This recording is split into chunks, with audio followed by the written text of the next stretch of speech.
welcome back. Today I'm here with my January wrap-up, my February TBR, and since February is already halfway over, I'm going to give you a general update on where I am with the books I picked out to read this month. In January, I finished 6 books. There was a 7th that I picked up, but I ended up putting it down. I'm not sure if I'm fully DNFing it or it might just be on hold. We will see. But of the 6 books that I finished, I read 1,635 pages. The bulk of those pages came from Iron Gold by Pierce Brown. This is the 4th book in his Red Rising series, which this was originally touted to be the first of a new trilogy by him within the same world. I'm not sure if that's the case anymore because now most of the time I see it, it's being listed as the 4th book in the series as opposed to the first book in a trilogy. I do know there's a 5th book coming out later this year called Dark Age, but that's all I know. However you want to classify it, this book picks up about 10 years after the end of the 3rd book, Morning Star. In many ways, this book felt like I was right back into the same world from the trilogy. It has the same kind of vibe to it, the same tone, the same really good quality of writing, but there are some notable differences. The original trilogy was sometimes listed as a YA series, which I could go either way on. I don't really know. I feel like it's kind of a gray area what necessarily qualifies as YA and where it switches into adult sci-fi. But this one I would say is adult. It is a lot more graphic, especially in terms of violence, and the descriptions can be kind of gruesome. I tend to think of this series in general as a sci-fi Roman-influenced Game of Thrones, and this increase in the gruesome descriptions is in line with that. That's what I'll say. So if you've read Game of Thrones, it's about like that. But also like Game of Thrones, the writing is just so engaging and captivating that even though I'm feeling nauseous, I can't stop reading. I just want to see what happens. The other key difference in this book is the perspective. The original trilogy was all written in first person and from the perspective of the main character, Darrow. That made a lot of sense in those first books, and honestly it was one of the things that pulled me into the series because I really like a well-written first-person perspective, so I can just get completely into the mind of that one character. So that worked really well for me. This book takes it in a new direction because it's no longer just from Darrow's perspective. Now we see several characters' perspectives and we're jumping between them as the story goes along. And even though I just went on about how I love a first-person perspective, I think this was a really smart change because it works with where the story is now and with where Darrow is now. I think the world has gotten too complicated. So many more characters have been brought in, and Darrow has changed so much himself that it just wouldn't do justice to the story to have it still be singled in on him. And so I really enjoyed this, and I thought that that was a very good shift, and it was done in such a way that it still felt right, and it still felt like I was reading a Pierce Brown book. I ended up giving this one 5 stars on Goodreads. It was my favorite book of the month, and I'm very excited to pick up Dark Age whenever it comes out later this year. Moving on to our pick for S'more Sci-Fi, which is the vintage science fiction book club and podcast that I co-host. For January, we read The Forever War by Joe Haldeman, and this one I wasn't sure what to expect because it's a military sci-fi book, which for me can be a bit hit or miss, but I did know that it also had some interesting things. I knew that there was at least one gay character, which in a vintage book especially is kind of rare, so I was very curious to see how that played out, and I'm honestly really glad that we picked this one.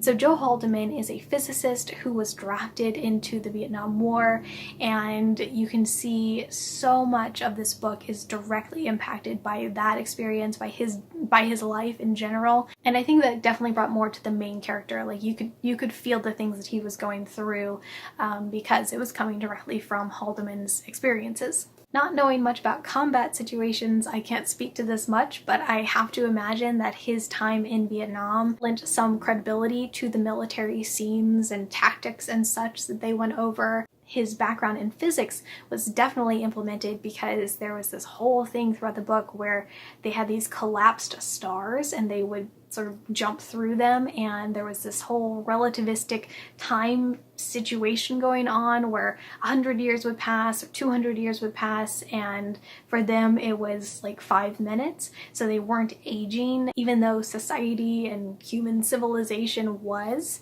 So that was all really interesting, and according to my fiance, who has a background in physics herself, it checks out. But yeah, it was really fascinating, and he brought a lot of interesting stuff to the world and to the changes that were happening in our society over those 100, 200 year, etc. leaps. As with many other of the books that we've read for the S'more Sci-Fi Book Club, I am so impressed by how much world building and complexity and just how much can be packed into such a small book. This book was actually kind of long for what we normally read. It was 250 pages as opposed to like 200, but so much happened over the course of those 250 pages. I will admit that I did kind of gloss over some of the military parts. It just doesn't grab me quite as much as it does for some people, and that's fine. But yeah, in general, I did really enjoy this one, and I gave it 4 stars on Goodreads. Then, as is tradition, January is the Sherlock Holmes reading month, so I did want to make sure I fit in some sort of Sherlockian read, even if I wasn't going to do a whole lot for it this year. The book I ended up picking up for this was The House at Baker Street by Michelle Birkby, and I was pretty excited about this one. It has a pretty cool premise where it's a mystery that's being solved by Mrs. Hudson and Mrs. Watson. Which, for one, Mary Watson just does not have a lot of screen time in the original story, so I was interested to see her character just fleshed out a bit in this one.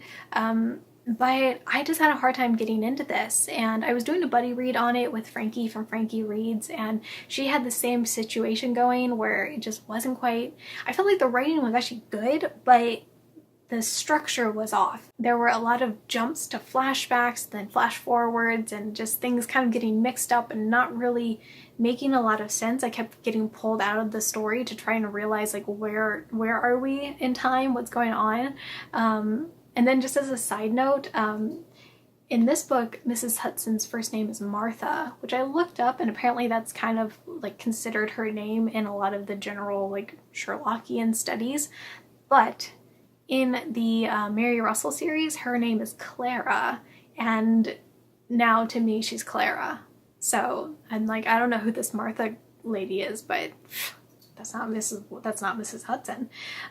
So anyway, yeah, I ended up putting this one down. I would like to give it another chance, maybe next year, or maybe just some point when I'm feeling a Sherlock read. But it wasn't doing it for me. So this is the book that I put on hold / DNF'd. But never fear, because I did actually pick up and finish one Sherlock Holmes read, and that is The Case of the Speckled Band by Sir Arthur Conan Doyle himself. This is one of the original short stories, and I think actually this might have been the first one I ever read. I remember when I was in 1st or 2nd grade, I got this little stapled together set of papers that someone had Xeroxed, and it was a Sherlock Holmes story that was adapted for younger readers with little images and stuff in it, and I'm pretty sure it was The Case of the Speckled Band. I'm pretty sure. It was either that or The Red-Headed League. We might have had both, but I think it was The Speckled Band. Anyway. It feels like it's near and dear to my heart because of that pseudo memory, and so I was really glad to go back and revisit it and just get a little bit of Sherlock time in during the month. Then in January, I read 2 nonfiction books. They're more like coffee table books, I'd say. This first one is Rituals for Life, Find Meaning in Your Everyday Moments by Mira Lester. This one is more of a resource. It's got this really nice table of contents in it where you can go and kind of look for a mood you're trying to capture or a hurdle that you're facing, and it gives you an idea of a ritual that you can do to help yourself with that. So a lot of these are more about, you know, affirmations or gratitudes or breathing exercises, yoga, different kind of things like that.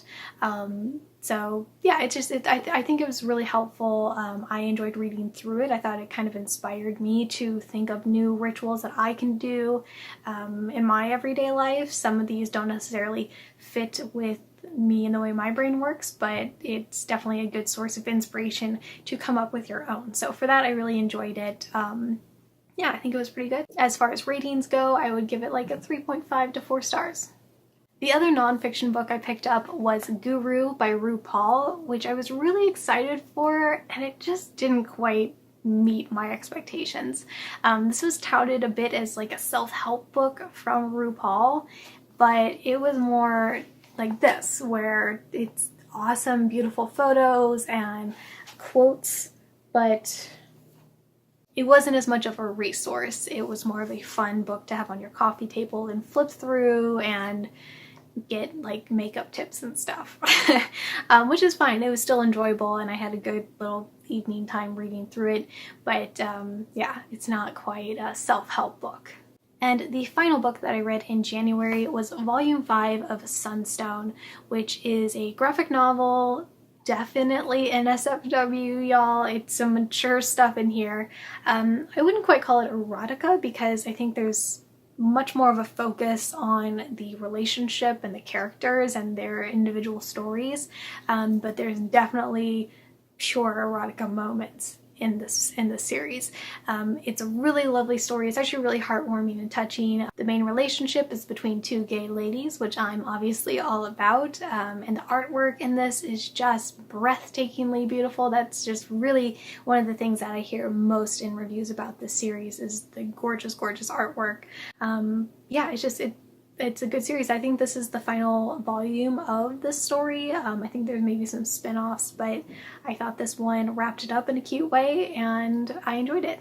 Moving on to my February TBR. First off is the book I picked out for Black History Month, and this is more of a coffee table book, but it's Black history in its own words, which just seemed ultra appropriate for the month.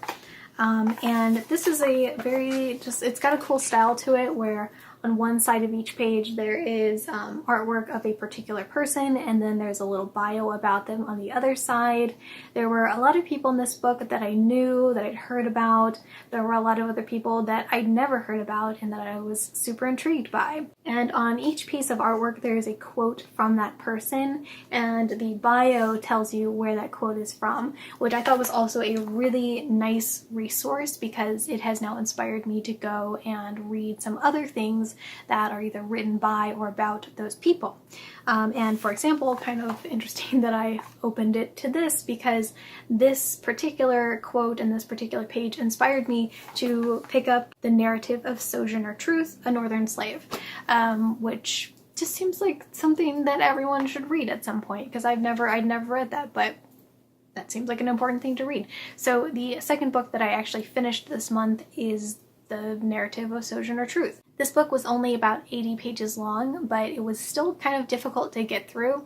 Partly that's because it was written in 1850, so the language reflects that, and it's a little bit harder as a modern reader to read something old sometimes. But despite that difficulty, I really enjoyed the fact that it was so directly from her. It was her telling her story and someone writing it down, and that is really, really cool to see as opposed to just a biography that someone is writing now after doing some research about that person from whatever records remain. It was also difficult just because of the content. Some of the horrific stories about her own treatment or the treatment of her family or friends when they were slaves is just really difficult to hear and know that this isn't this isn't a fiction story. This is something that truly happened, and just face that horror. That can be really difficult, but that's the kind of difficult thing that it's important for us to read and to lean into and to fully absorb that happened. This, like I said, it was a difficult read in several ways, but it's something that I'm truly glad that I read, and yeah, I would suggest people read it. Then moving on to what I'm currently reading. First I have the third book in the Rainwald Chronicles series. This is City of Dragons by Robin Hobb. I'm buddy reading this one with Frankie from Frankie Reads. We've been working through the series, and actually several of the series in the realm of the Elderlings, like multi-series that Hobb has put together here. Because this is the third book in the fourth series within the Realm of the Elderlings series of series, there's not a whole lot I can say without spoiling things, but I am really glad to be back into this world. Hobb's writing always pulls me in. I'm fascinated by the characters and their stories. Frankie and I have been talking a lot about this one. There's certain things that I feel have been a bit repetitive in this one. Some of the relationships and like love triangle situations have gotten a little bit tiring, but at the same time I am really excited to see where it goes, and I'm still really invested in the story and the world and the characters. So yeah, I'm currently about 40% the way through this one, and I'm hoping to dive back in later tonight. For some more sci-fi this month, we are reading another Arthur C. Clarke book. We read 2001 about a year ago, I think, but this month we're going to be reading Rendezvous with Rama. I really don't know much about this one. It was Adrian's turn to pick, so this is what she went for. I believe she read it a long time ago, but it's new for me, and I'm really excited to check it out because I loved 2001, and I just really enjoy Arthur C. Clarke as a person. Like, his backstory is cool. So I'm excited to jump into this one. I just got it from the library, so I should be starting that one very soon. We will see how that goes. Then in the next week or so, I'm hoping to start in on another science fiction book, and this one I'm going to be buddy reading with Jess, my fiance, and I'm very excited about it because it is The Fractal Prince, which is the sequel to The Quantum Thief. And The Quantum Thief is one that I actually sent out. It was the first book I sent out in the first box of Book Bath Box. So it's special in that way. And it's also just a really cool world and a cool story. It's definitely hard sci-fi. It's pretty complicated, but it just really gripped me and it was hard to put down. It's been a long time since I read the first one, so I'm hoping that it's not too confusing to just dive straight into Fractal Prince without doing a reread on The Quantum Thief, but we will see. I might have to go back and look at any notes I might have taken while reading the first book. But yeah, I'm really excited to pick this one up, and hopefully it will be just as good as the first. Then finally, should I finish all of those other books on my list, I was hoping to pick up some sort of graphic novel maybe this month.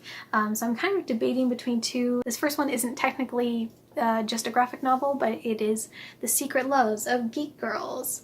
It is a nonfiction anthology mixing prose, comics, and illustrated stories about the lives and loves of an amazing cast of female creators. And I've had this one on my shelf for quite a while, and it just seemed really cool. Yeah, so I'm hoping to get to this one at some point, maybe later this month. The other option I had is one I definitely won't get through entirely, but it is the Star Trek TNG Omnibus.